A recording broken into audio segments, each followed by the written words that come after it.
ఆయన అందం లాంటి అందం లోకంలో ఇంకెక్కడ ఉండదు. సాధారణంగా మనందరం ఏమనుకుంటామంటే అందం అంటే శ్రీ మహావిష్ణువు అనుకుంటాం.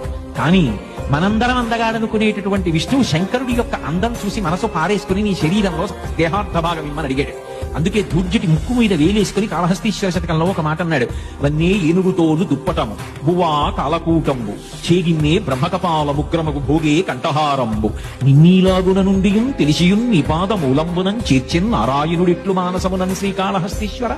కట్టుకునేది ఏనుగు బట్ట, అది నెత్తురు ఓడుతూ ఉంటుందా? అప్పుడే ఒలిచిన బట్ట. గజాసురుడు వరం అడిగాడు, కాశీఖండంలో చెప్తారు. దానికి దుర్వాసన ఉండదు, ఎప్పుడూ రక్తం ఓడుతూ పచ్చి మాంసంతో ఉంటుంది. అది కట్టుకోమని అడిగాడు కాబట్టి ఏనుగు తోలు కట్టుకుంటాడు.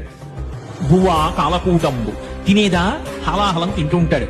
చేతిలో గిన్నె బ్రహ్మకపాలం, మెడలో చూస్తేనా బుస్సుమనేటటువంటి పెద్ద నాగుపం. ఏ వందం ఉందని శ్రీ మహావిష్ణువు మనసు పారేసుకుని నీ దేహార్థ భాగం కోరి తపస్సు చేసి హరిహరమూర్తి అనేటటువంటి